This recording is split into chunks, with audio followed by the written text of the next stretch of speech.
Bonjour à tout le monde, merci de nous rejoindre pour ce webinaire. Donc, Johan Garcia du club utilisateur JD Edwards. En premier mot, en fait, je tiens à vous remercier de votre présence et puis d'être fidèle à nos rendez-vous que nous avons initiés le mois dernier, en fait, avec une série de webinaires. Les webinaires du mardi, en fait, on les a intitulés en fait, du groupe utilisateur JD Edwards. Alors, vous allez recevoir quelques mails, vous en avez peut-être déjà reçu. On a différents thèmes et différents sujets. Donc, un premier webinaire qui avait lieu il y a un petit peu moins d'un mois, il y a peut-être 3 semaines maintenant, sur la dématérialisation de factures fournisseurs.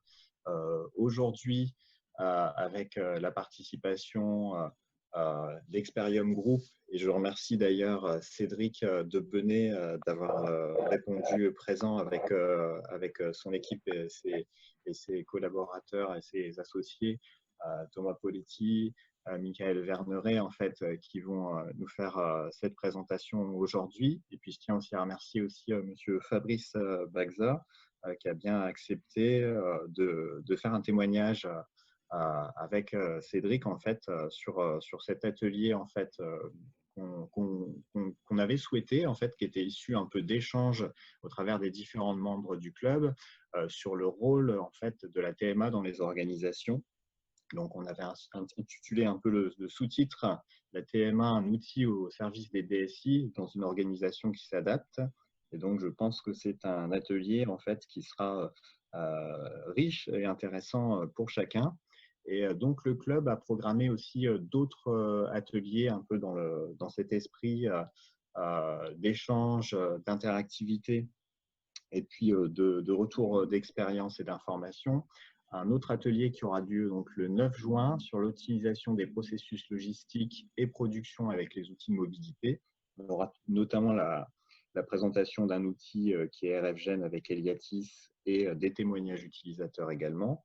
Et puis le 30 juin sur le plan de continuité de l'activité et puis différentes orientations possibles en fait pour mener à bien et puis préparer son plan de continuité d'activité. Alors, tous ces détails-là, en fait, vous pouvez les retrouver sur le site internet du club utilisateur JD Edwards. Vous pouvez vous inscrire. Et puis, autre point important également, c'est que vous pouvez, après chaque atelier, récupérer en fait le contenu des présentations en fait, qui sont réalisées par nos partenaires. Et puis parfois quelques livres blancs ou quelques contenus en fait additionnels. Donc c'est une source d'information assez intéressante. Vous pouvez voir aussi les prochaines dates de nos ateliers. Et puis voilà, c'est à peu près tout ce que j'ai à vous dire sur cette partie. Alors, pour la partie questions et réponses, en fait, ce que je vous propose, c'est qu'on a au travers du mécanisme Zoom. D'ailleurs, on remercie Oracle en fait pour leur participation et de nous prêter en fait leurs outils pour pouvoir organiser ces webinaires. Vous avez la possibilité en fait de poser des questions via l'outil de questions-réponses en fait dans Zoom, et vous avez aussi une possibilité en fait qui est cette petite icône en fait main levée pour poser une question. Donc il y a deux possibilités, soit vous posez les questions par écrit au fur et à mesure, et puis Thomas et Michael en fait se chargeront de synthétiser ces questions et puis d'y répondre en temps voulu.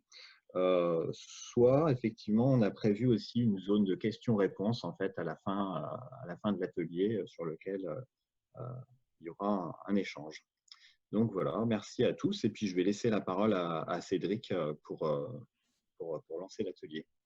Parfait, merci Johan.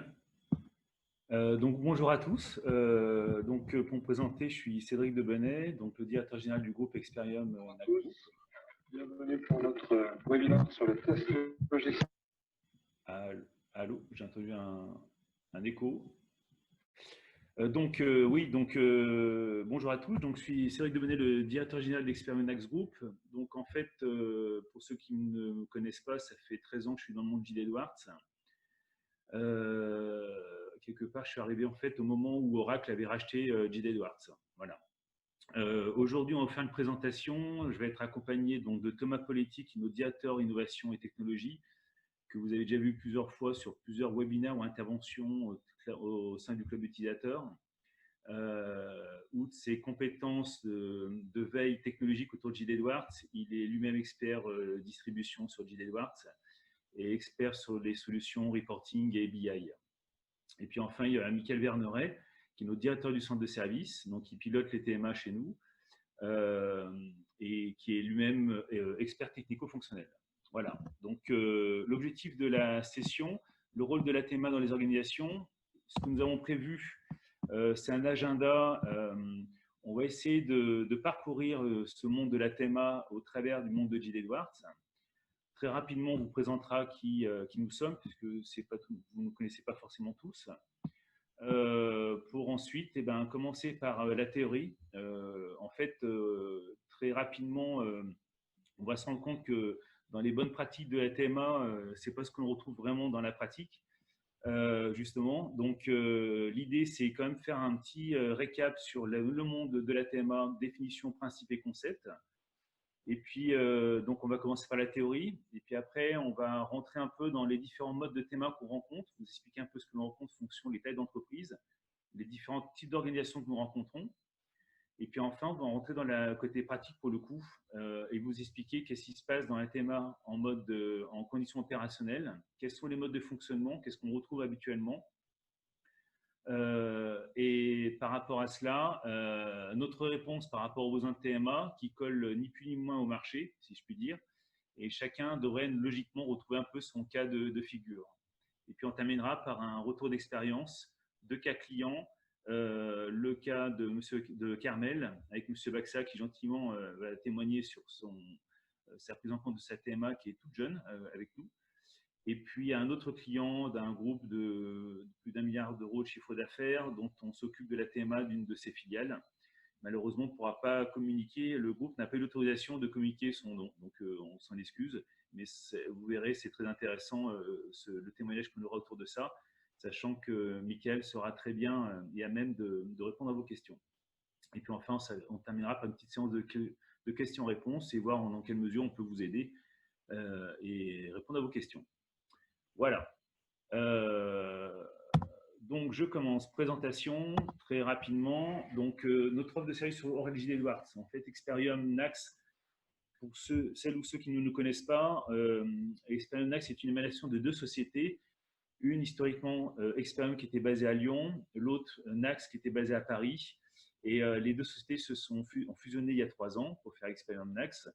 Les 2 structures sont spécialisées sur Gilles Edwards. Aujourd'hui, on est une société, un groupe de 40 personnes. On a développé une petite activité en parallèle plutôt sur une autre solution Sage X3, mais qui est plutôt embryonnaire et dédiée pour les PME, PMI, les petites sociétés, pardon. Concernant Gilles Edwards, notre champ d'action sur ce slide est intéressant. Vous voyez tous les périmètres sur lesquels nous sommes amenés à intervenir. Donc, au milieu, vous avez toute la couche projet. Donc, on intervient évidemment sur les projets d'intégration, de déploiement, plutôt des déploiements internationaux, déploiement de nouveaux modules, nouvelles solutions. Ensuite, on descend d'une couche pour intervenir sur les projets de migration. Donc aujourd'hui, évidemment, il y a encore des migrations sur la 9.2 et on continue à accompagner le client sur ces aspects-là. Et puis enfin, on peut être amené à accompagner nos clients sur le pilotage de projet. Donc ça, on est plutôt sur les cas particuliers où on intervient plutôt en assistance à maîtrise d'œuvre. Et puis enfin, on a une couche de base qui couvre tout l'ensemble de tous nos projets, qui est notre centre de service, qui a 2 fonctions. Une, de répondre au TMA, aux besoins de TMA, de support et de TMA au train de nos clients, et une autre activité d'ingénierie qui permet de pouvoir faire tout ce qui est développement, toute la couche technique, de répondre à la couche technique. On aura l'occasion d'en reparler. À droite, ce qui est intéressant, on est partenaire d'outils add-on. Donc, les outils add-on, c'est tous les outils qu'il y a autour de Gilles Edwards qui vont compléter les particularités de JDE où soit il y a un manque sur JDE, soit une petite défaillance, si je puis dire, avec ReportsNow, qui est un outil de reporting qui s'appelle DAS. On est aussi donc partenaire de DWS, qui est un outil de test autour de Gilles Edwards. Donc, il y a déjà eu des sessions, je crois, de présentation au niveau du club utilisateur. On est partenaire de Purgit, qui est un outil de purge et d'archivage lié à Gilles Edwards. Et surtout, partenaire exclusif de All Out, qui est un outil de gestion des sécurités autour de Gilles Edwards. Et enfin, on s'appuie sur notre partenaire Quistor dès lors qu'on est sur des logiques d'infogérance ou de déploiement en Europe, puisque Quistor est un partenaire européen et on travaille ensemble et on renforce notre partenariat d'ailleurs cette année pour être plus présent Quistor en France et nous en Europe. Voilà notre présentation. Maintenant, rendre vif du sujet. Qu'est-ce qu'une TMA? Et là, maintenant, je laisse la parole à Thomas.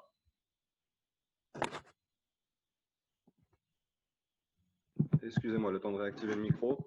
Cédric, écoute, je te laisse passer au slide d'après.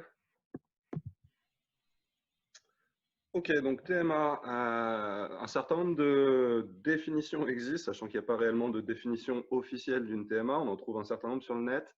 J'ai retenu celle-ci qui contient les deux grands axes qui sont, en fait, la TMA, ça consiste à externaliser tout ou partie de la maintenance des applications avec un contrat de service derrière, donc externalisé, qui contient un certain nombre de critères qu'on appelle des SLA, donc des accords de niveau de service.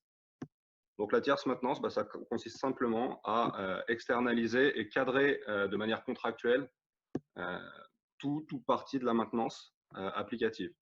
Pour rappel, la maintenance applicative, c'est une activité qui a pour objectif le maintien en état opérationnel d'une application et des services associés. Donc des notions derrière de disponibilité, de qualité et de performance. Dans les bonnes pratiques, dans les pratiques rencontrées, la TMA inclut très généralement l'exploitation de la plateforme et le support aux utilisateurs. Dans les contrats types qu'on trouve dans nos métiers, on inclut très rarement la gestion des évolutions qui est connue sous le nom de maintenance évolutive. D'accord, donc voilà un petit peu en dessous les quelques grandes activités qu'on rencontre dans le cadre de la maintenance. Et vous voyez en rouge la partie qui est la plus rencontrée et la plus standard, on va dire, dans les contrats de maintenance de TMA. Voilà, sur la gauche, on a une notion de maintenance matérielle. Sur la droite, plus la partie maintenance évolutive et mise en production. Juste pour information, les offres SaaS, dans leur ensemble, regroupent l'entièreté de toutes ces activités. Maintenant, quand on parle de JDE et qu'on voit ce qu'on rencontre, on est vraiment plutôt sur les notions d'exploitation et de support. Voilà pour que ces quelques définitions qui posent un cadre. Je ne sais pas si Cédric, tu veux reprendre la main. Ok. Des choses à... C'est bon, merci Thomas. Alors, par rapport à cela, donc ça, on était dans la théorie, si je puis dire. C'est ce qu'on est censé retrouver sur tout type de TMA. Évidemment, là, on va rentrer dans des cas différents. On est sur... et alors, je ne peux pas comparer avec les autres solutions du type SAP et autres. JD Edwards a son mode de fonctionnement, comme pour certains d'entre vous, vous le savez. Et donc, on va vous expliquer un peu ce qu'on rencontre, les différents types de TMA que nous avons.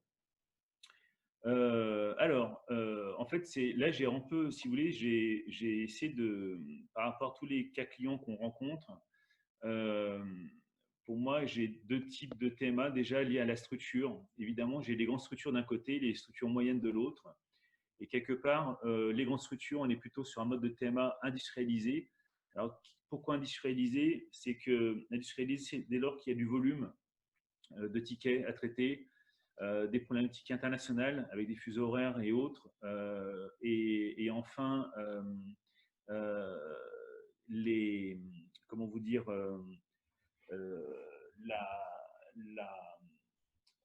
je cherche mes mots. Les volumes sont souvent associés évidemment, plus j'ai du nombre, mais aussi à la réactivité et les SLA. Pardon, voilà, je cherchais mes termes.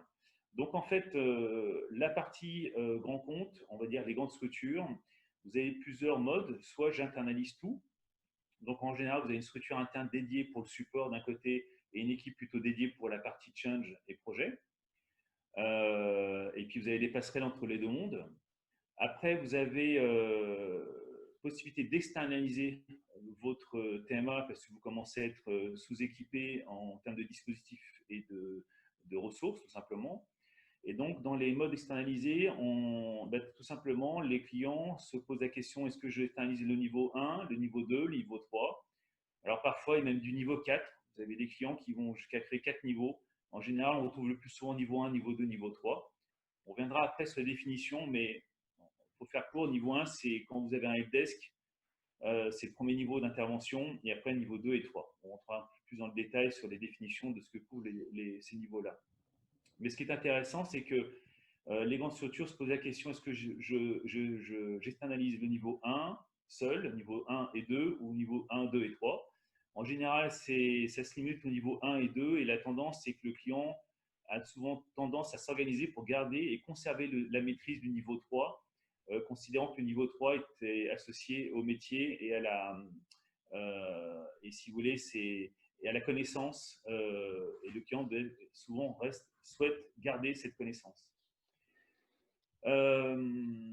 Enfin, on peut avoir des organisations par domaine, et comme je vous l'ai dit, une structure dédiée TMA Change. Alors, quand je parle d'externaliser, qu'on ne se trompe pas, qu'on ne se trompe pas, externaliser, il y a plusieurs sens. Il y a des sociétés qui sont organisées et qui ont un GIE pour gérer l'informatique, par exemple. Et dans quel cas, la TMA est externalisée vers son GIE qui gère leur TMA.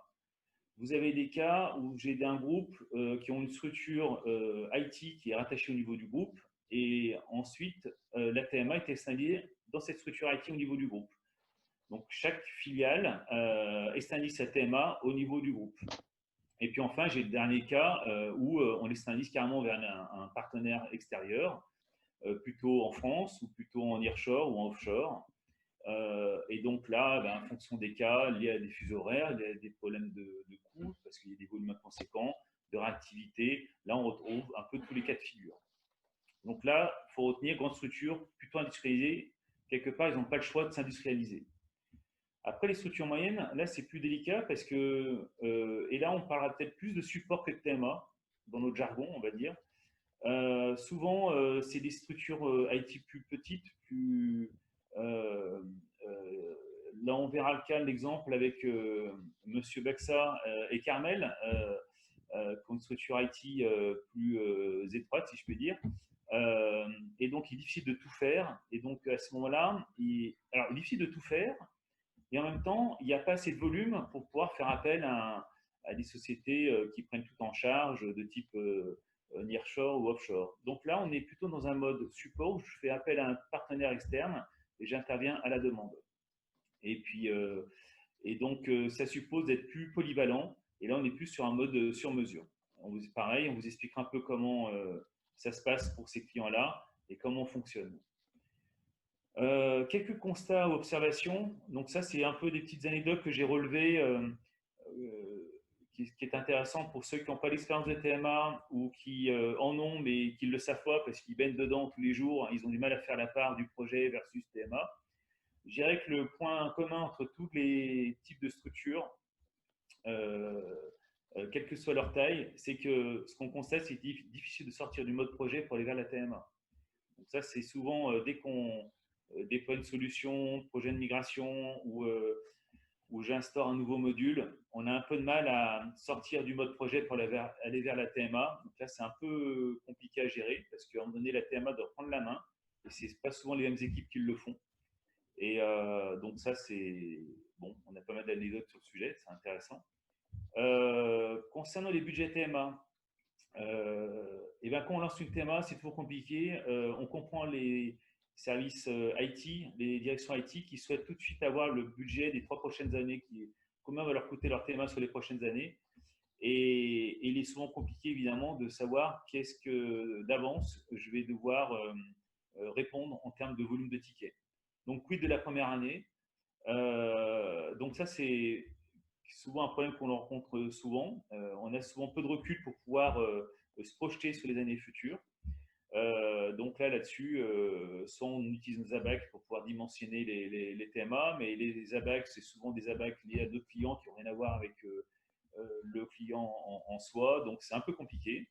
Mais bon, il y a des possibilités. Après, on peut avancer petit à petit. Et puis une TMA on a eu le cas de nos clients justement chez Carmel, où on avait profité d'un projet pour pouvoir introduire un peu des personnes de notre équipe de TMA pour pouvoir anticiper la TMA de demain et embarquer notre équipe TMA dessus. Donc voilà, c'est une idée par exemple. Concernant les budgets TMA, en fait, on a chaque client a un mode de fonctionnement, soit j'ai un budget IT global, donc la TMA est dans le budget IT global, donc ça ne pose pas de problème. Par contre, il y en a, on est obligé de distinguer la partie projet de la partie support et maintenance. Donc, ce qui nous amène parfois les DSI sont amenés parfois à avoir un budget TMA et d'utiliser leur budget TMA pour faire des micro-projets. Donc ça, c'est pareil, on vous en reparlera. On a des cas clients qui nous demandent d'utiliser un peu notre centre de service pour les aider à les accompagner sur certains projets. Difficulté côté client, et ben forcément, c'est de gérer les hommes. Gérer les hommes, quand vous avez une petite équipe, une TMA, c'est un service qui doit être normalement disponible 256 jours par an. Donc, ça veut dire qu'il faut dupliquer les équipes, il faut faire travailler en shadow certaines équipes. Et à un moment donné, ça devient compliqué si la société fait de la croissance, à gérer les projets d'un côté, faire le support en même temps en parallèle.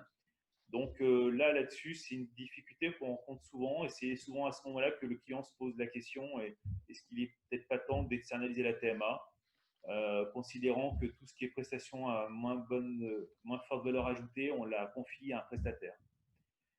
Alors pour le coup, nous, nos difficultés, c'est quand même intéressant de vous en faire part, c'est qu'on a autant de modèles de TMA que de clients.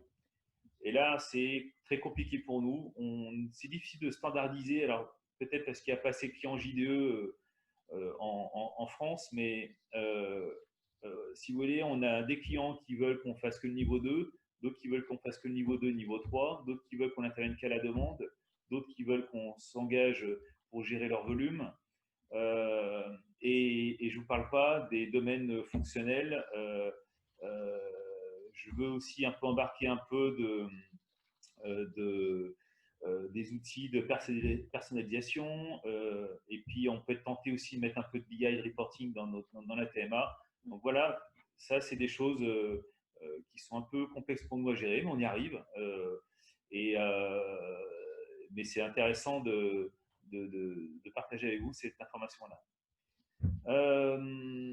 Et puis côté organisation d'un service IT, effectivement, ben, les organisations que l'on rencontre, ça dépend un peu comment sont structurés et organisés les services IT. Ça va sur J2, la particularité, c'est qu'on a des services IT où j'ai parfois 2 personnes à l'IT qui doivent gérer un outil J2 puissant et complexe et qui a les mêmes problématiques qu'une société avec une équipe de 100 personnes à l'IT. Donc ça, c'est pas simple. Et puis, plus je monte dans les organisations, ben, plus j'ai un service IT dédié et parfois une équipe IT dédiée, TMA, support et ainsi de suite. Donc, voilà un peu l'ensemble des différents types d'organisations que je peux rencontrer, qu'on peut rencontrer, les différents cas de figure. Donc, maintenant, on va avancer dans la pratique. Et là, je vais laisser la parole à Mickaël, où là, maintenant, on va plus vous parler de la TMA en conditions opérationnelles, comment ça se passe plus concrètement avec nos clients. On va parler de couverture de service. Chacun va retrouver un peu, normalement, dans son organisation, il va retrouver un peu ses codes, ses modes de fonctionnement. Et puis, on va définir un peu ce que c'est, qu'est-ce qu'on met derrière le support, qu'est-ce qu'on met derrière la maintenance. Et là, maintenant, je laisse la parole à Mickaël. Oui, bonjour à toutes et tous. Bonjour. Donc, je te laisse mettre le slide suivant. Donc, en effet, si on reprend si on repart un petit peu de la littérature, on va dire, des bonnes pratiques de TMA, donc on retrouve les 3 niveaux dont on parlait tout à l'heure. Donc, en effet, le niveau 1 ou niveau 0, certains disent même, mais niveau 1, c'est plutôt donc du helpdesk, donc c'est le point d'entrée des utilisateurs pour le support informatique. Donc, ça peut aller d'un problème J2 jusqu'à mon écran marche plus. Hein, donc là, en effet, ça reste dans tous les éléments nécessaires à ce que l'utilisateur puisse utiliser l'application, mais ça, donc c'est très, très large. C'est la gestion centralisée de toutes les données informatiques. Après, en effet, on passe donc quand on focus sur l'application, sur l'ERP, donc là, en l'occurrence, qui nous intéresse J2, donc on a le niveau 2. Donc là, ça va être le traitement de sujets, de tickets, d'incidents simples, par exemple. Soit des incidents simples, soit des incidents un peu plus complexes, mais qui ont été documentés et qui donc sont résolvables en déroulant une procédure, par exemple.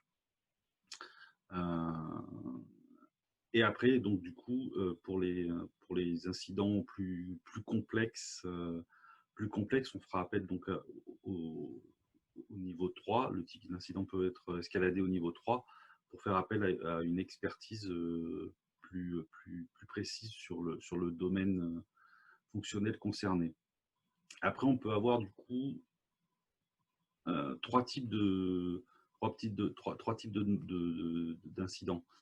On va avoir de la maintenance applicative, juste du support fonctionnel, c'est-à-dire voilà, j'ai un incident, ma commande elle est bloquée, j'arrive pas à la débloquer, je comprends pas, d'habitude ça marche et bah, voilà, c'est une personne de l'équipe du support accompagne l'utilisateur pour débloquer sa commande ou débloquer sa facture ou comprendre ce qu'il avait mal fait ou réparer une éventuelle erreur de manipulation sur une donnée qu'il était en train de traiter. Donc selon les cas, selon les clients, il y a certains clients qui laissent l'accès à la production aux équipes de TMA, certains autres non. Donc voilà, si on a l'accès, bah, les équipes de TMA peuvent avoir la possibilité de corriger directement et en documentant derrière et en expliquant comment l'erreur ou l'incident a été résolu, ou alors si on n'a pas l'accès à la production, dans certains cas, on explique, ou en tout cas pas l'accès en écriture, en modification, on explique à l'utilisateur comment se débloquer. Donc ça, c'est plus du support fonctionnel. Après, donc, ce qui peut arriver, du coup, c'est que du coup, suite à un incident, lors du diagnostic, on se rend compte qu'en effet, c'est dû à un bug. Voilà, bah, il y a un bug dans un programme spécifique ou standard. Et donc là, du coup, on rentre dans la catégorie de la maintenance corrective, donc qui là va nécessiter l'intervention de consultants techniques pour intervenir sur les programmes, sur les développements, pour corriger le bug et ainsi éviter que l'incident se reproduise. Bien sûr, en parallèle de ça, il faut l'intérêt, c'est que l'équipe de TMA va trouver une solution de contournement pour l'incident qui s'est déclenché. Donc, il faut quand même corriger, parce qu'il faut bien que la donnée dans le système soit juste et que la commande ou la facture ou l'OF puisse continuer sa vie normalement dans l'ERP. Voilà. Et après, donc, il y a parfois... alors après, en effet, voilà, comme le disait Cédric, il y a quasiment autant de TMA que de clients. Et en effet, certains clients, et pas mal de clients, souhaitent inclure dans cette TMA, contrairement à ce que dit la littérature, on va dire, sur la TMA, d'inclure quelques petites maintenances évolutives sur des petites demandes d'évolution mineures, voilà, qui sont inférieures à un certain nombre de temps de travail qui justement est défini et en accord avec chacune des sociétés clients qui souhaiteraient bénéficier de cette maintenance évolutive également.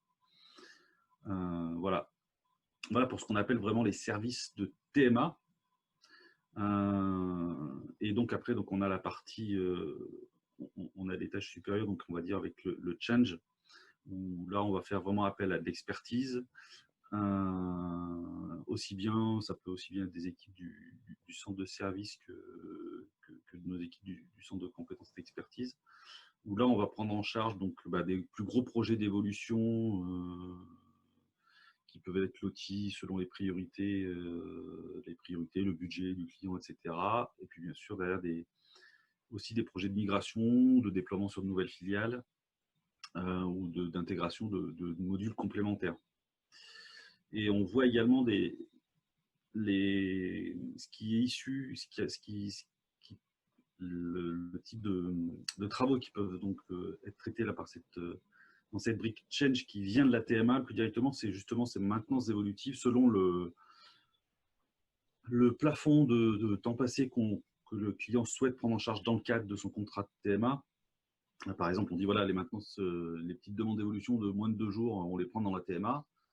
Donc, s'il y a des demandes, des incidents, des évolutions qui arrivent via la TMA qui sont inférieures à 2 jours, on les traitera dans la TMA. Si elles sont supérieures à 2 jours, par exemple, hein, ça c'est un exemple, hein, elles pourront être traitées donc à part sur devis en accord avec ce qui aura été convenu avec le client. Pourquoi on inclut ces maintenances évolutives dans la TMA? Parce que bien souvent, en fait, quand on reçoit la demande, selon l'organisation côté client, parfois c'est l'utilisateur lui-même qui va créer son ticket. Et en fait, lui, il va créer un ticket, mais il ne se rend pas forcément compte que c'était d'une évolution, ce qu'il demande en fait. Lui, c'est son besoin, sauf que ça n'a jamais été mis en place, le besoin n'avait peut-être jamais été exprimé ou pas exactement comme ça sur un nouveau cas, parce qu'il y a un nouveau client et donc un nouveau processus. Voilà pourquoi la TMA est aussi un point d'entrée potentiel pour des évolutions, y compris surtout des petites évolutions mineures, en effet. Alors après, en termes de gouvernance et pilotage, en effet, selon les clients, certains disent non, les petites évolutions inférieures à 2 jours, vous les faites toutes par défaut, ou en effet, certains, ils veulent pouvoir surveiller, dire non, celle-là on l'a fait, celle-là on l'a fait pas, etc. Donc voilà pourquoi on inclut souvent quand même une petite partie de maintenance, les clients se sont intéressés pour avoir une petite partie de maintenance évolutive inclus dans la TMA, parce que voilà, il y a des petites évolutions qui arrivent via des incidents. Sinon, on se retrouve en termes de niveau de service pour les utilisateurs. On a l'impression que chaque fois qu'ils demandent, ils peuvent avoir l'impression que dès qu'ils demandent quelque chose, non, j'arrive pas à dire ce que je veux dire, pardon.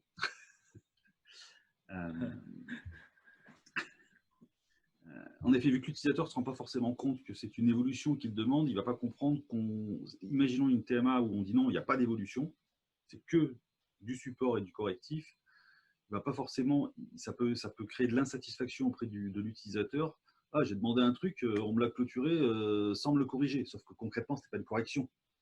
C'était un nouveau besoin, un petit ajustement sur une règle de gestion qui n'avait pas été prévue. Voilà, ou un nouveau processus, comme je disais. Voilà. C'est souvent pour ça où les équipes DSI ou les GE incluent quand même acceptent de prendre en charge quelques évolutions mineures dans le cadre de la TMA. Okay. Voilà. Après, en termes de, tu peux passer sur slide suivant éventuellement pour expliquer un peu le niveau 2 et 3 en termes de prise en charge. Donc, les intervenants qui vont intervenir sur le niveau 1, donc ça va être des consultants informatiques, techniciens informatiques généralistes qui peuvent être voire pas qualifiés sur J2, dans le sens où, comme je le disais tout à l'heure, les tickets qui vont arriver qui vont être traités par niveau 1, ça peut être tout et n'importe quoi, ça peut être un problème d'imprimante, etc. Et après, leur job va plutôt être de l'orienter, soit de le résoudre si c'est des trucs simples, de type réactiver un utilisateur, éventuellement avec une procédure, c'est facile à faire, des choses comme ça, soit de le réorienter justement vers la bonne équipe de niveau 2. Ensuite, les équipes de niveau 2, donc là, ça sera comme je le disais, des incidents soit simples, soit un petit peu plus complexes, mais documentés, avec éventuellement une procédure pour dire, voilà, comment corriger ce type d'incident ou cette demande. Ça peut être c'est pas forcément des incidents. Parfois, on peut aussi avoir selon le besoin du client, accepter des requêtes, des demandes, par exemple, tiens, j'ai besoin de mettre à jour 150 codes catégories, enfin le code catégorie 12 sur 3000 articles, mais bon, le faire à la main, ça va être un peu long. Voilà, certains peuvent nous demander de prendre en charge ce genre de choses. Donc là, c'est des choses documentées, procédurées, voilà, qui donc ne nécessitent pas l'intervention d'un expert. Et après, voilà, donc donc là, ça va être des consultants confirmés qui vont avoir environ 2 ans, minimum 2 ans d'expérience sur JDE. Et après, donc il y a les intervenants de niveau 3, où là, ça va plutôt être des consultants seniors, voire experts, qui eux prendront en charge justement la résolution des tickets plus complexes, et puis qui participeront justement aussi à la rédaction des procédures utilisées par les équipiers de niveau 2 si un incident revient, un incident ou une requête ou une demande d'un utilisateur d'assistance sur la prise en charge d'action. Voilà. Alors, nous, la particularité de notre équipe au centre de service, c'est qu'elle est quasiment à 95% constituée de consultants seniors ou experts, en fait. Donc, juste pour l'anecdote, en fait, entre guillemets, moi, ce qui se pratique naturellement, on va dire, et ce qui s'organise naturellement, c'est que ce qui détermine si un incident va être traité par le niveau 2 ou le niveau 3, vu que ce sont tous des experts, mais par exemple, un ticket finance simple de niveau 2 pourrait être traité par un consultant distrib avec la procédure, il y arrivera. Vous voyez ce que je veux dire? On n'a pas forcément dans nos équipes de centre de service, on n'a pas de consultants qui ont 2-3 ans d'expérience sur JDE. La plupart en ont, j'hésite entre 10 et 15, mais je dirais bien 15. Voilà, au moins, enfin, voilà, disons au moins une dizaine d'années d'expérience sur JDE et jusqu'à plus de 20 ans. Donc voilà, sur le principe, tous les consultants sont de niveau 3. Mais voilà, on fait quand même cette distinction niveau 2, niveau 3, éventuellement par cette mécanique de dire qu'un ticket de niveau 2 finance peut être pris en charge par un consultant expert de distrib, par exemple. Si c'est un truc simple et documenté, il n'aura aucune difficulté à le prendre en charge. Ok. Donc, donc n'hésitez pas si vous avez des questions ou des remarques à soit les poser dans le. Ah non, je regardais, il n'y en a pas de questions. Aucune question ouverte pour l'instant. Ouais, c'est ce que je veux. Donc oui, en fait, finalement, ce slide-là revient un petit peu sur les 3 types d'activités dont j'ai déjà parlé. En fait, donc voilà, donc le support et maintenance. Donc là, voilà, c'est l'assistance aux utilisateurs. Ça va être la recherche de solutions dans le cas de dysfonctionnement constaté par remonter via un ticket. Ça peut également être le développement et la mise à disposition de rapports. Donc là, ça rentre dans la catégorie plutôt de l'assistance support de type requête d'un utilisateur qui a besoin d'un petit truc, d'une requête ou d'un état de mise à jour ou de consultation.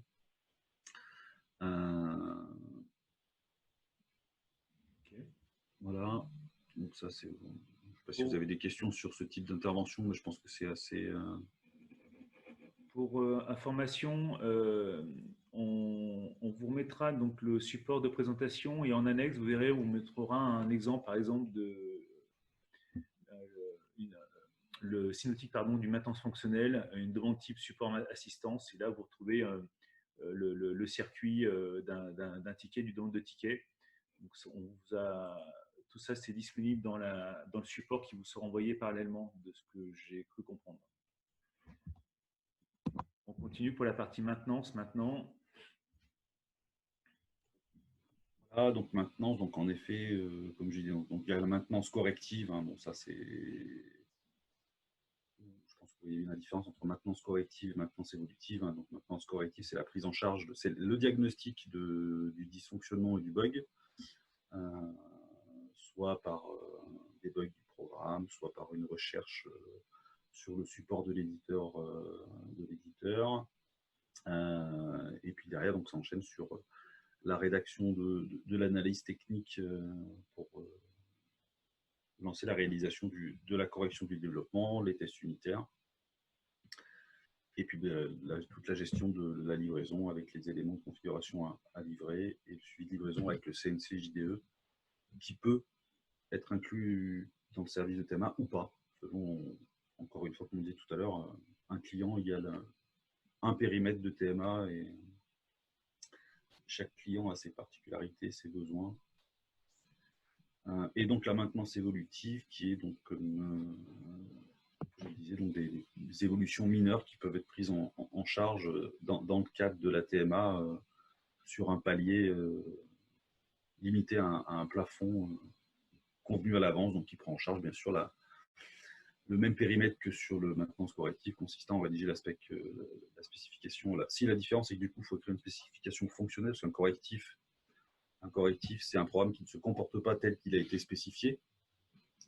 Peut-être que le besoin a été exprimé, il se comporte différemment, donc c'est juste une correction, logiquement, c'est juste des modifications techniques.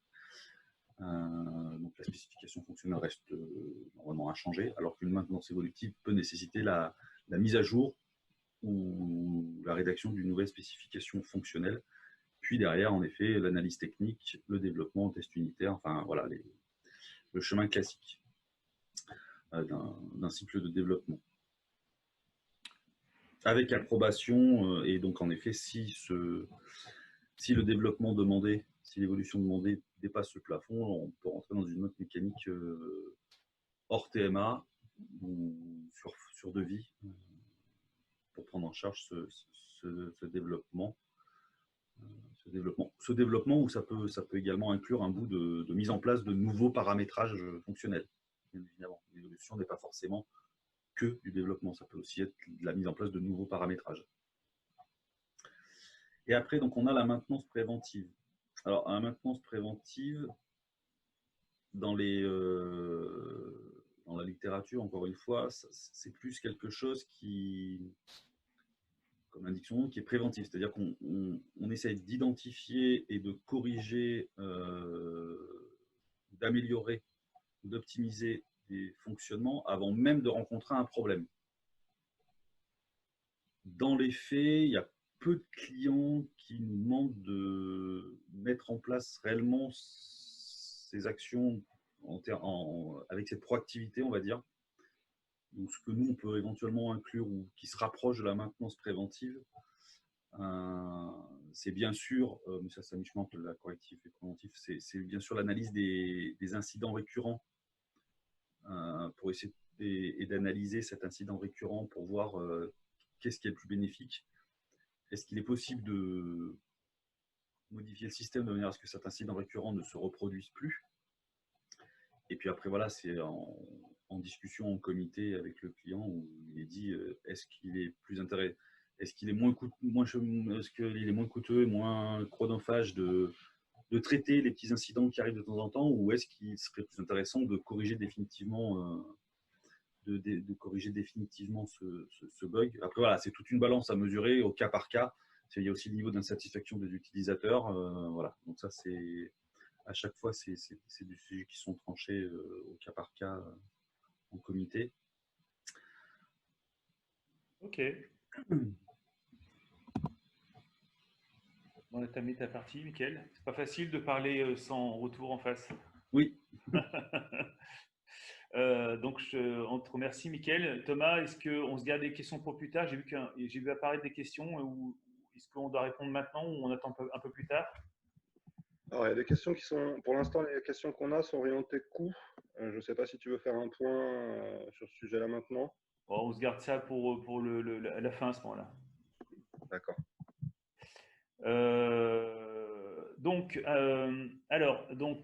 Mickaël a expliqué un peu ce qui se passe quand on monte du TMA, les différents besoins de service et la couverture.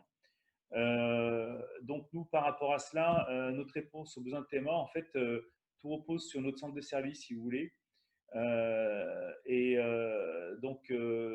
Esperionax dispose d'un centre de service qui est composé de 10 personnes, qui est intéressant parce qu'il nous permet de, comme je vous l'ai dit en début de session, de couvrir des demandes de maintenance, support, il couvre la partie fonctionnelle. Donc, on couvre tous les domaines, du plus courant au plus complexe, jusqu'au WMS. Et d'ailleurs, cette puissance fonctionnelle, donc c'est des consultants, comme l'a dit Mickaël, plutôt experts, qui sont dédiés au centre de service. Et quand ces gens-là, parfois, ils ne peuvent pas tout connaître et n'avoir l'expertise de la totalité du périmètre, ils vont puiser dans notre deuxième vivier de consultants experts qui, eux, sont en mission, en projet et autres, et parfois peuvent les dépanner ou les aider à résoudre certains sujets.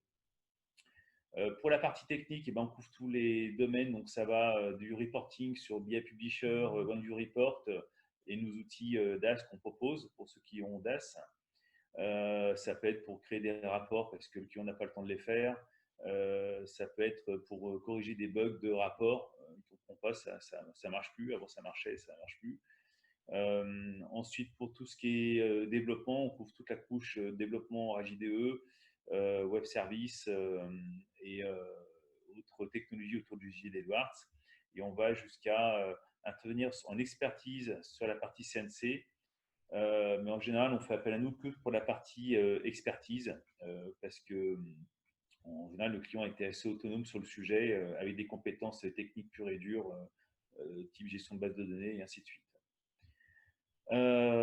Donc notre offre, elle est simple, hein, on a une offre premium qui propose un support avec un abonnement simple. En gros, le modèle, c'est le suivant. Vous avez un abonnement simple qui permet d'avoir accès à notre centre de service, à nos équipes. On peut vous mettre à disposition un outil de ticketing, sachant que la plupart du temps, c'est les clients qui nous les imposent, donc on en a un. Donc on a changé cet outil l'année dernière, on monte en compétence sur cette solution. Ensuite, pas de niveau de SLA et la contrepartie, pas d'engagement de volume côté client. Donc, c'est plutôt des interventions à la demande pour couvrir du niveau 2 et du niveau 3. C'est vrai qu'on a une question sur les offres de TMA. Oui. Est-ce que la partie de développement JDE est régulièrement inclue ou pas dans les TMA? Donc, c'est effectivement oui. maintenance évolutive. Quel est à peu près le ratio qu'on voit dans les offres de TMA où on inclut cette partie-là? Alors, le ratio intervention technique versus fonctionnelle, c'est cela, j'imagine. Là, pour le coup, je me remets à Mickaël. Est-ce que tu as une idée, Mickaël, sur les différents TMA qu'on rencontre, il y a une tendance? Est-ce qu'on peut parler d'une tendance ou c'est selon les cas clients? Le ratio, c'est-à-dire au sein d'une TMA, Oui. quel est le ratio entre le fonctionnel ou le technique ou, la part technique versus fonctionnel. Comme ça, c'est pas évident. Je pense que la question était plutôt au niveau des contrats, savoir combien de contrats inclut cette notion de TMA, en fait, si j'ai bien compris la question de Stéphanie. Ah. Après, peut-être que… La notion de développement, pardon, pas de TMA. Peut-être que Stéphanie peut reposer la question oralement, en lui laissant la parole, c'est plus simple que par écrit. Je sais pas comment on fait. Volontiers, on se garde ça pour tout à l'heure. Donc, je termine pour la partie support, donc c'est plutôt à la demande. Oui. Il y a une autre question qui est assez intéressante, Cédric, qui était quelle différence on fait entre centre de service et TMA? Je pense qu'on peut répondre simplement que le centre de service, c'est la partie organisation. Oui. La TMA, c'est plutôt les offres commerciales. Oui. Je te laisse développer autour de ça si tu veux. Non, mais c'est une bonne réponse. Je pense que notre centre de service, c'est un dispositif. C'est un dispositif. On propose un dispositif avec des compétences associées, de l'expérience, de la réactivité, une organisation qui va avec, un pilotage qui va avec, et qui permet de répondre aux besoins de support ou de TMA. J'irais même plus loin. Le centre de service, en tout cas chez nous, ce qu'on appelle le centre de service, c'est donc ces équipes, comme tu viens de le dire, qui délivrent les TMA pour nos clients, mais également la partie, surtout les équipes techniques du centre de service. C'est aussi cette équipe-là qui souvent dans la plupart du temps, réalise les développements de nos projets hors TMA. C'est-à-dire un client qui a une implémentation JDE, qui fait une implémentation JDE, va avoir des développements, le moins possible, hein, bien sûr, mais il y aura forcément quelques développements spécifiques. Ces développements spécifiques seront techniquement pris en charge par les équipes du centre de service aujourd'hui. Sauf si le client souhaite s'organiser autrement, qu'il a des développeurs en interne, etc.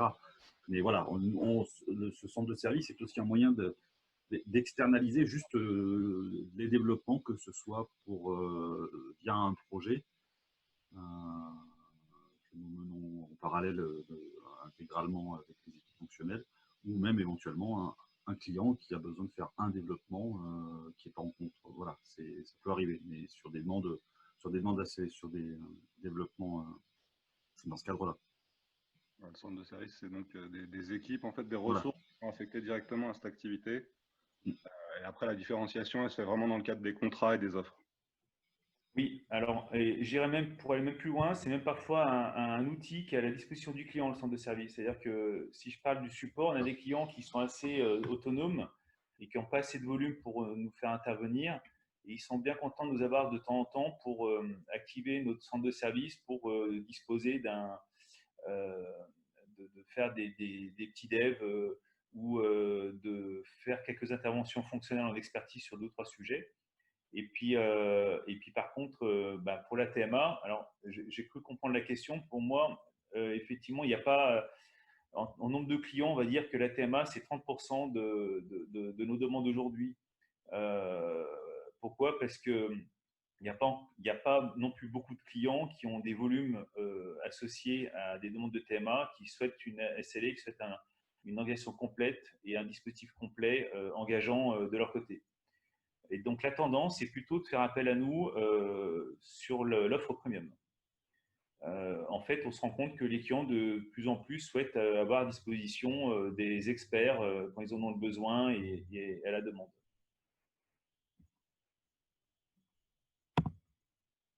Voilà.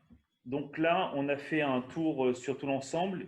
Il nous reste 5 minutes, je crois, pour la partie témoignage. J'ai un certain nombre d'autres questions. Cédric, on va peut-être prendre les questions rapidement. Ce serait bien de faire parler M. Baxa. Oui. Et... On fait le témoignage, effectivement, et on ouais. reprend sur les questions après, sur la séance de questions-réponses. Donc, M. Baxa, Oui. Donc on vous remercie de témoigner sur le cas Carmel, sur votre cas. La question qu'on m'a posée, c'est pourquoi est-ce que vous avez besoin d'une TMA aujourd'hui? Et la deuxième, tout de suite derrière, quelle organisation vous avez mis en place pour travailler avec cette TMA? Très bien. Alors, encore une fois, bonjour à tous. Donc, pour me présenter rapidement, Fabrice Baxa, responsable des systèmes d'information pour le groupe Kermel. Donc, rapidement, Kermel, on produit une fibre anti-feu pour les EPI, équipements de protection individuelle, donc principalement pour les pompiers, forces de l'ordre, dans les contextes industriels pour protéger par rapport aux arcs électriques. Donc, clairement, pour répondre à votre première question, M. Devenay, vous l'avez souligné, nous on fait partie des petites équipes informatiques, on est 2 dans l'équipe et on n'a pas forcément un background et une expertise liée à l'outil JDE. Donc il allait de soi qu'on avait besoin d'un accompagnement et d'un support externe et d'une expertise sur cette ERP. Donc, par rapport à ça, pour pouvoir accompagner également nos utilisateurs métiers, il fallait qu'on puisse s'associer les services donc via une TMA pour répondre à un support fonctionnel avec une bonne réactivité et également nous permettre de répondre à des besoins, comme vous l'avez bien signalé, de différents niveaux de support, allant jusqu'à l'expertise. Quand on se retrouve bloqué sur une partie un peu plus technique au niveau des serveurs JDE, qu'on puisse également faire appel à cette expertise. Donc voilà, ça c'est notre contexte. Parfait, merci. Merci M. Baxa. Donc, juste pour vous dire, vous êtes sur un volume de 10 tickets par mois, juste pour que les gens comprennent, et on est sur une moyenne de 0,2 UO par ticket, donc 1 UO égale une journée, grosso modo, dans notre mode de suivi des temps passés. Alors globalement, au début, on a bien vu que ce n'était pas forcément facile, que ce soit de votre côté ou de notre côté, puisque les utilisateurs métiers, effectivement, venaient ouvrir pas mal de tickets, alors qu'une partie pouvait être résolue en interne.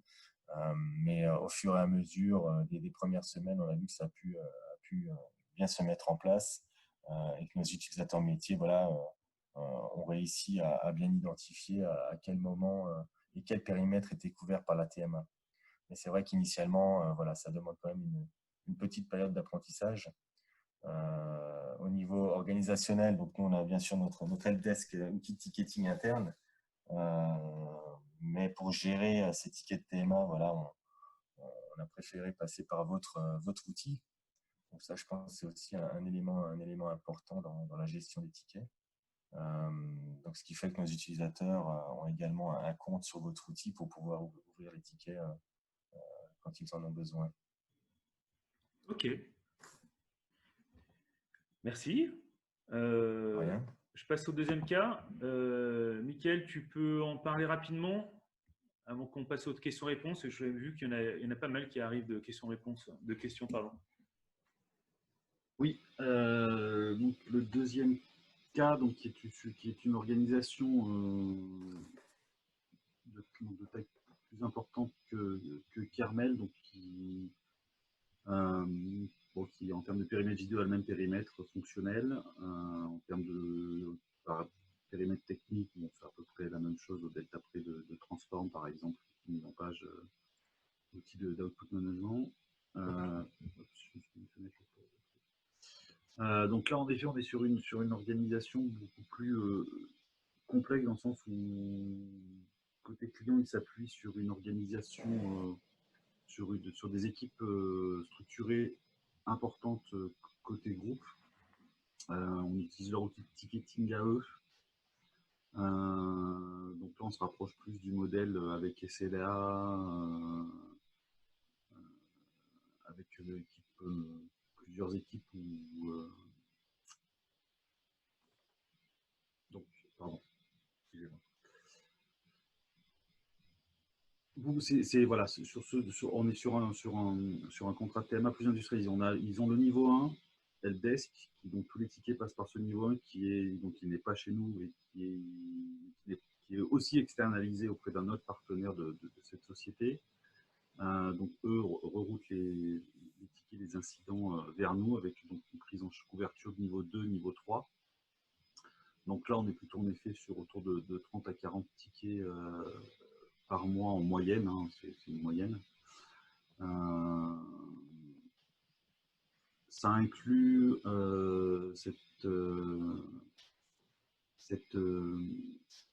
ça inclut également, pour répondre à la question de Stéphanie notamment, ce contrat inclut également les développements de correctifs et d'évolution avec ce mécanisme que j'ai expliqué tout à l'heure de plafond inclus dans la TMA, et si ça sort si ça dépasse, si l'estimation dépasse ce plafond, ça sort de la TMA et est traité avec devis, avec justement donc une autre, et géré de leur côté par une autre équipe que celle qui gère la TMA en interne.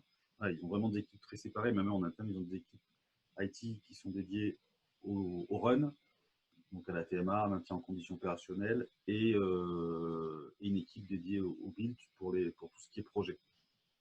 Et donc, évolution. Voilà. Pourquoi ils ont fait appel à une TMA, je pense. Alors, nous, on assure la TMA sur une des filiales du groupe qui est JDE. En interne, ils avaient peu de compétences JDE dans les équipes IT. Et ils ont fait le choix, même au niveau du groupe aussi, c'est un groupe qui n'a pas que JDE, on va dire. Et donc, toutes les équipes sont plus sont plus orientées sur des profils généralistes, on va dire. Et donc, il y a peu d'experts JDE au sein des équipes IT chez eux. Ils sont en train de se poser la question pour pour rééquilibrer un peu différemment leurs forces sur ce point de vue-là, je crois. Mais voilà, donc c'est pour ça qu'ils ont fait appel à cette TMA. Et puis, en effet, leur autre objectif, c'était de maîtriser le budget et le coût du maintien en condition opérationnelle de leur solution. Et là, pour le coup, on a le rendez-vous chaque année depuis plus de 3 ans. Le coût est conforme à leur budget et le niveau de satisfaction correct. Voilà. Donc, Parfait. Merci Mickaël. On passe aux questions-réponses. J'ai vu qu'on avait d'autres qui souhaitent rajouter. Donc Thomas, on va faire vite pour qu'on puisse libérer tout le monde.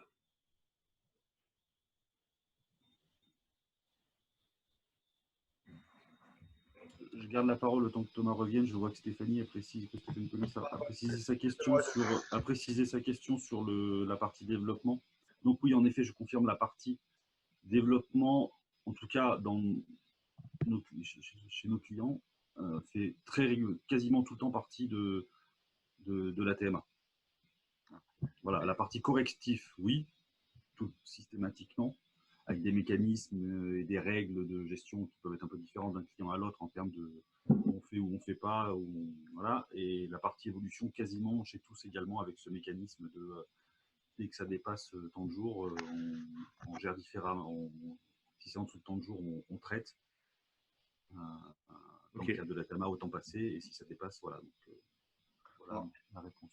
Ouais. Il y avait une autre question de Stéphanie sur le temps moyen par UO, par ticket. Là, j'ai envie de répondre que ça dépend. On l'a vu dans les présentations, ça dépend beaucoup du contexte, oui. de la complexité des demandes, des procédures de support aussi. Oui. Aussi la prise en charge d'incidents documentés, par exemple. Oui. Donc, il n'y a pas une réponse toute faite à cette question. Ce temps moyen, il est déterminé par client. Oui. Alors après, après c'est mon expérience qui parle. Ça fait 15 ans que je suis dans ce monde-là et je ne sais pas pourquoi, il y a souvent des chiffres qui remontent, qui reviennent souvent. La tendance, je dirais, c'est parce que bon, la Carmel, c'est 0,2 UO par ticket. Donc, c'est en grosso modo 2 heures à peu près pour chaque ticket. Pour l'autre client, c'est plutôt 1 jour par ticket. Et je dirais que la tendance, c'est plutôt une demi-journée par ticket. C'est ce qu'on retrouve un peu. Mais comme dit Thomas, c'est quand même, ça dépend vraiment des clients, quoi. Mais retenez un peu, allez, une demi-journée par ticket. C'est un peu la tendance qu'on retrouve souvent. En effet, comme tu dis, ça dépend des clients et ça dépend en effet du périmètre. Si par exemple on a que du niveau, si par exemple un client ne délègue que le niveau 3, forcément ça ne sera que des sujets compliqués. Donc c'est certainement pas un sujet qui peut être réglé en 2 heures. Si c'est un client qui profite de la TMA pour faire passer plein de petites évolutions, un développement, ça va rarement prendre 2 heures. On sera toujours à 1 jour, 2 jours, 2 jours et demi entre le temps de faire le dev, la doc, le test. Voilà, donc ça dépend vraiment du périmètre et des tickets, de la typologie de tickets que. C'est ce qui fait que pour nous, c'est très difficile à dimensionner la première année. Justement, il y a une question par rapport au cycle de vie des TMA. Combien de temps dure en moyenne une TMA chez un client? Voilà, je pense que c'est ça la question de Stéphanie. À quelle fréquence les clients peuvent changer de prestataire pour de la TMA? Quel est le cycle de vie moyen d'une offre de ce type-là? Alors, j'allais dire dans les grandes structures, la tendance, c'est des contrats sur 3 ans, renouvelables. Mais dans les faits, les TMA, on signe, c'est reconduit d'année en année en fait. Sachant que comme l'a mentionné Fabrice, et effectivement, on le voit bien, hein, il y a un temps de mise en œuvre du service de TMA et d'apprentissage. Oui. Donc c'est une période qui est… Mais en général, les clients ont du mal à sortir leur TMA quand même. J'ai pas vu beaucoup de cas semblables. Je pense qu'on n'est pas trop mal sur les questions. Je pense qu'il y avait un témoignage aussi du côté de Vanessa, si elle voulait prendre la parole. Je vois qu'il y a eu des petites remarques faites dans le chat. Un petit retour d'expérience. Oui. Vanessa, si vous voulez prendre la parole. Attendez, c'est parce que je ne trouvais pas le mute, mais ça va. Voilà. Oui, enfin, juste faire attention, en effet. Donc, nous, on a une TMA depuis 2 ans. Cette TMA a été mise en place surtout parce qu'en interne, en plus des projets, on n'arrivait pas à faire face à la partie support des sociétés installées sur JD Edwards. Je pense qu'il faut faire attention quand même qu'on peut vite avoir des dérives. Et là, en fait, avec le Covid, tout de suite, les sociétés ont demandé de réduire un maximum tout ce qui est budget externe. Et donc, on a repris une grosse partie de la TMA en interne au niveau du niveau 1. Et en fait, en regardant un petit peu les tickets et aussi la prise en charge des tickets, c'est vrai qu'il y a certains tickets qui sont restés coincés dans le pipeline et pour 2 raisons. Un, souvent, le besoin des utilisateurs finaux n'est pas très clair. Donc, moi, maintenant, on est parti sur le principe que c'est plutôt des key users et l'équipe interne métier qui va d'abord faire une première traduction du besoin et aussi de la nécessité de mettre les choses en place. Donc ça, c'est une première chose. Et puis alors, après, il y a aussi, enfin ça, je pense que c'est un petit peu aussi la maladie qu'on peut avoir dans des projets.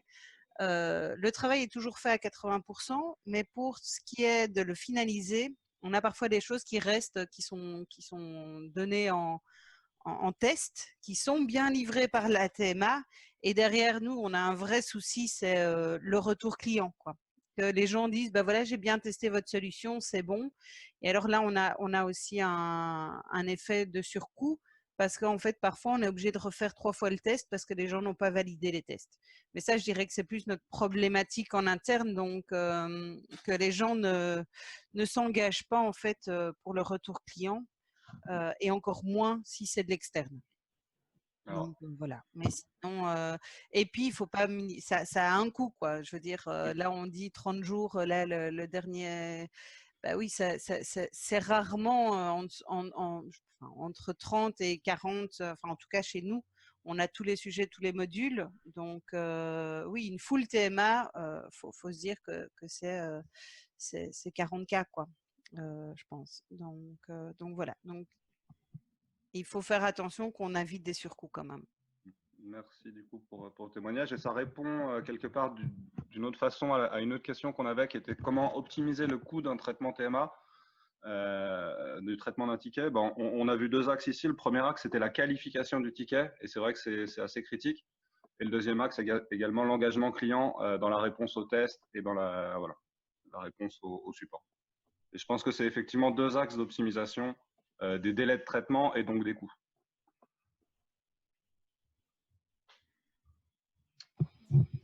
A priori, on n'a pas d'autres questions.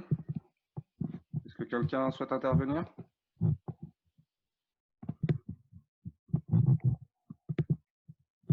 A priori. Cédric, je te laisse conclure. Eh bien, écoutez, on vous remercie de votre écoute. Désolé de ne pas avoir un… C'est toujours compliqué de ne pas avoir les personnes en face et de vous avoir de visu, mais en tout cas, on vous remercie en espérant que cette présentation vous a intéressé. On vous aurez les supports avec des annexes intéressantes, vous avez quelques documents qui pourront peut-être vous aider ou qui seront intéressants à réutiliser. Et puis sinon, on est à votre disposition pour répondre à vos questions en off, il n'y a pas de problème. Et on sera ravis de vous retrouver sur un autre atelier et j'espère de vive voix avec vous tous et pas forcément en webinaire. Voilà. Ce sera avec plaisir, Cédric. Merci à vous et à votre équipe. D'ailleurs, j'avais noté des questions au fur et à mesure et puis au fil de votre explication, vous y répondiez. Donc, c'est très bien. Merci à vous aussi, chers utilisateurs, d'avoir participé, échangé et posé vos questions. Et effectivement, comme disait Cédric, si vous avez des questions qui vous parviennent, vous pouvez nous transmettre d'autres questions par mail et on se chargera de les relayer auprès de l'équipe de Cédric et de vous transmettre les réponses. Tous les supports seront mis à disposition d'ici quelques temps sur le portail du site. Voilà, merci à vous et puis à très bientôt.